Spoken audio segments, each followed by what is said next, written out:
capítulo 3. Por aquí tenemos Biblias, por favor, Isra, si alguien más necesita una, ahí con gusto son para eso, ¿verdad? Muy bien. Apocalipsis capítulo 3, versículo 14. Amén. Apocalipsis 3:14. Dice así: en el nombre del Padre, del Hijo y de su Santo Espíritu. Y escribe al ángel de la iglesia de los laodicenses: estas cosas dice el Amén, el testigo fiel y verdadero, el principio de la creación de Dios. Yo conozco tus obras, que ni eres frío ni caliente. Quisiera que fueses frío o caliente, mas porque eres tibio y no frío ni caliente, te vomitaré de mi boca. Porque tú dices: yo soy rico y estoy enriquecido y no tengo necesidad de nada, y no conoces que eres tú un desventurado y miserable y pobre y ciego y desnudo. Yo te aconsejo que de mí compres oro refinado en fuego, para que seas rico, y vestiduras blancas para que te vistas y no se descubra la vergüenza de tu desnudez, y unge tus ojos con colirio para que veas. Yo reprendo y castigo a todos los que amo. Sé, pues, celoso y arrepiéntete. He aquí yo estoy a la puerta y llamo. Si alguno oye mi voz y abre la puerta, entraré a él y cenaré con él y él conmigo. Al que venciere, yo le daré que se siente conmigo en mi trono, así como también yo he vencido y me he sentado con mi Padre en su trono. El que tiene oído, oiga lo que el Espíritu dice a las iglesias, o a la iglesia. Amén. La iglesia de la Odisea, ¿verdad? Viene de dos vocabularios: lao, que significa pueblo, y Dicea, que es gobierno, es decir, el gobierno del pueblo. Por ahí llegué a escuchar hace algún tiempo, ¿verdad?, que alguien decía que la voz de Dios es la voz del pueblo, y esto es un terrible error, ¿verdad?, porque la voz del pueblo decía: crucifíquenlo y suelten a Barrabás, ¿verdad? ¿Esa era la voz de Dios? No, la voz del pueblo no es la voz de Dios, de ninguna manera. Y la Odisea es esto. Pero déjeme más o menos platicar en el marco histórico. ¿Qué era lo que, o quién era la ciudad de la Odisea? Entendamos algo primero. Cuando nosotros vemos en el relato bíblico del Nuevo Testamento, cuando Pablo, por ejemplo, dirige una carta a Filipenses, o la carta de Efesios, o la carta de Colosenses, generalmente no era específicamente a un nombre, a una denominación como lo conocemos hoy en nuestros días. Era específicamente la iglesia que se encontraba en determinada ciudad. Por eso es la carta a los Efesios, era la iglesia que se encontraba en Éfeso. Era la carta de los Colosenses, la iglesia que se encontraba en Colosas. De la misma manera, las cartas o los pequeños mensajes que vemos en Apocalipsis son enviados a diversas iglesias que se encuentran en diversas ciudades. Y la Odisea es una ciudad, ¿verdad?, de Frigia, que estaba situada aproximadamente unos 65 kilómetros al sudeste de Filadelfia, en el valle del río Lico. Fue fundada en el siglo III a.C. por Antíoco II, que vivió entre los 261 y 246, con el fin de que fuese una ciudadela en el helenismo en los fines de la Frigia, y le impulsó el nombre de acuerdo a su propia mujer. Su mujer se llamaba la Odisea, y por eso le puso este nombre a esta ciudad. Y esto es algo muy interesante, ¿verdad?, porque él fue quien la fundió, Antíoco II. En sus cercanías brotaban abundantes aguas termales. Era un centro industrial y comercial muy activo. Su industria se distinguía sobre todo por la fabricación de un tejido especial, de una lana negra muy especial. También era importante su escuela ocultista, en la cual sobresalen algunos pensadores como Seiuxi y Alejandro Filetes. En ella se preparaba un colirio. hecho de una piedra fría, pulverizada, el cual se exportaba prácticamente a todo el Imperio Romano. Por esto la ciudad estaba llena de bancas y de casas de comercio. Esto mismo atraía a muchos judíos a esta ciudad como atestigua Josefo Flavio. La Odisea sufría también de muchos terremotos. Como un ejemplo de esto, en el año 61 después de Cristo, un gran terremoto destruyó prácticamente la ciudad.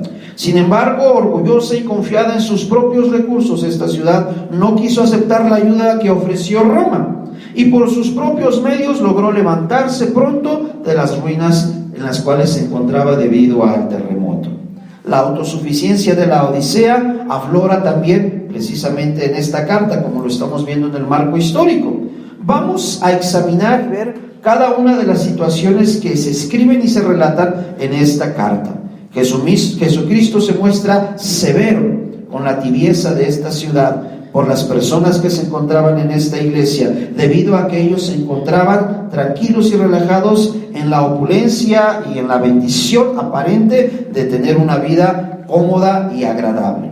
No conocemos realmente los orígenes de la iglesia propiamente de la Odisea, pero posiblemente fue fundada por los discípulos del apóstol Pablo, con lo que nos indican las revelaciones a través del propio apóstol y de la materia de la propia iglesia. Es algo muy interesante esto, porque nosotros vemos que el apóstol Pablo menciona precisamente esta iglesia en el libro de Colosenses. Si usted puede regresar un poquito, Colosenses capítulo 4 versículo 16, y esto nos hace pensar que la situación que se encontraba o que se enfrentaba en Colosas no era muy diferente a lo que sucedía precisamente en esta iglesia de la Odisea. Colosenses capítulo 4 versículo 16. Ya al final de la carta, el apóstol Pablo les hace una recomendación a los hermanos de Colosas, que seguramente también existió alguna carta para los laodicenses previo a esto que nosotros estamos estudiando en Apocalipsis. ¿Perdón? Si podemos leer desde el 15, si alguien me puede ayudar, por favor, 15 y 16, por favor. Saludad a los hermanos que están en la Odisea, y a Ninfas y a la iglesia que está en su casa. Cuando esta carta haya sido leída entre vosotros, haced que también se lea en la de los laodicenses, y que la de la Odisea la leáis también vosotros. Mire qué interesante, ¿verdad? El apóstol Pablo manda saludos a los hermanos que se encontraban en la Odisea, o los laodicenses, inclusive se encontraban en una casa. Y esto es algo muy interesante, algo de lo que hemos estado trabajando y vamos a seguir trabajando fuertemente en esta iglesia. El hecho de poder establecer casas fuertes de oración, o células como comúnmente se les llama, ¿verdad? Vemos durante todo el relato del Nuevo Testamento, en el libro de los Hechos y en muchos de los episodios de los libros y de las cartas a las cuales estamos haciendo referencia, que la iglesia prácticamente se congregaba en casas y que nada más un día, ¿verdad?, a la semana se reunían todas las casas para celebrar juntos con júbilo y con gozo la alabanza al Señor. Y vemos aquí precisamente esto, ¿verdad? Pablo escribe a una casa y les dice, ¿verdad?, que ellos lean la carta que está enviando a los hermanos de Colosas y que al mismo tiempo también lean la que se envió a los laodicenses. Entonces vemos que había una interligación muy estrecha, no solamente por las distancias, pero también posiblemente por las problemáticas que había tanto en una como en la otra. Pero analicemos estrictamente lo que estamos leyendo y estudiando en el libro de Apocalipsis, capítulo 3, versículo 14. Y dice entonces: escribe el ángel de la iglesia de Laodicea, Apocalipsis 3:14. He aquí el amén, el testigo fiel y verdadero, el principio de la creación de Dios, dice esto. Llama la atención en este primer versículo, o el versículo 14, porque hace una descripción Jesucristo de sí mismo de varias formas. Primeramente dice: he aquí el amén. ¿Sabemos qué significa la palabra amén? La repetimos muchas veces, ¿verdad? La palabra amén es verdad, o así sea, así se cumple. Entonces el amén, el así sea, es el que escribe esta carta. Pero no solamente esto, dice, y él mismo se describe, porque recordemos que es el Señor Jesucristo, ¿verdad? O el ángel del Señor que está describiéndole Jesucristo.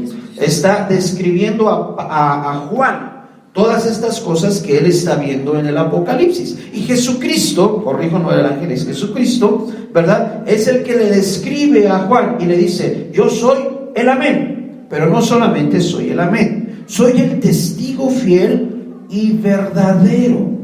Recordemos, ya estudiamos esto algunas semanas atrás, ¿verdad? Cuando Jesucristo estaba frente a Pilato y Jesucristo le dice: yo soy la verdad, y Pilato se queda preguntando: ¿qué es la verdad?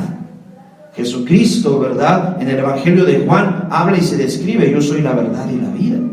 Nadie va al Padre si no es a través de mí. Juan escribe nuevamente en la primera y en la segunda y en la tercera carta que él relata, ¿verdad?, que Jesucristo es la verdad y que se goza porque sus hijos están en la verdad, se goza porque Gallo está en la verdad. Jesucristo es pues la verdad, y aquí lo vuelve a afirmar a través de esta carta. Pero no solamente esto, dice: Él es el principio de la creación de Dios, entendiendo que Jesucristo, juntamente con el Padre y con el Espíritu Santo, estaban en la creación y en la formación de todas las cosas, que también lo relata Juan en su carta del Evangelio. Y esto es muy interesante. Y entonces este Jesucristo, ¿verdad?, a través de lo que Juan está viendo, empieza a describir y dice en el versículo 15: yo conozco tus obras, que ni eres frío ni caliente.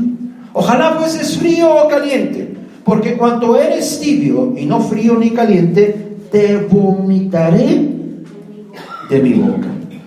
Se han vuelto tibios con las aguas termales que corrían por sus términos. Hablamos que corrían y fluían aguas termales en esta ciudad. Y tomando como referencia este marco histórico de lo que existía en la ciudad, ¿verdad?, Jesucristo describe para la gente que se encontraba en la Odisea: ustedes no son fríos, ustedes tampoco son calientes, se han vuelto tibios. Y esto refleja el estado espiritual en el cual ustedes se encuentran. Y esto es importante para que lo puedan entender, porque ni son fríos ni son calientes, y se encuentran en un estado medio. No sé si a usted le ha pasado alguna vez que, por ejemplo, hace ejercicio o hace algún esfuerzo y le da mucha sed. ¿Alguna vez ha llegado a su casa, verdad, y con esa sed, con ese cansancio, intentado beber un vaso con agua, y de casualidad esa agua está tibia? ¿Cuál es la sensación que le provoca? Asco. Náusea. No es así. Digo, le invito a que un día lo practique, ¿verdad? Que esté con mucho calor y ponga a calentar. No la ponga a hervir. Caliente un poquito el agua y dale un trago, y le genera asco, le genera sensación de vómito. Y es esto precisamente lo que está describiendo aquí el Señor a través de esta carta. La tibieza de la iglesia de la Odisea era causada por su orgullo y por la conciencia de autosuficiencia. Y esto es algo terrible. Lamentablemente, muchas veces cuando nosotros nos sentimos autosuficientes en lo que nosotros hacemos, en nuestro diario vivir, en nuestro diario acontecer, hace y provoca en nuestras vidas y en nuestros corazones la idea del pensar que no necesitamos tanto de Dios. Qué bueno, pues Dios está aquí con nosotros y es una buena onda, y qué padre que esté aquí con nosotros, pero en realidad yo no necesito tanto de Dios, porque pues yo puedo conmigo solo, con mi esfuerzo, con mi capacidad, con mi inteligencia, con mi intelecto, y no hay necesidad tanto de buscar así a Dios. ¿Será? Uno de estos jueves pasados, no sé si fue este o fue el anterior, comentaba yo aquí con algunos de los hermanos que nos acompañaban y les decía y les hablaba al respecto de esto. Ponía el ejemplo de un varón de Dios. Su nombre es Deuteronomio, para que nadie se ofenda, ¿verdad?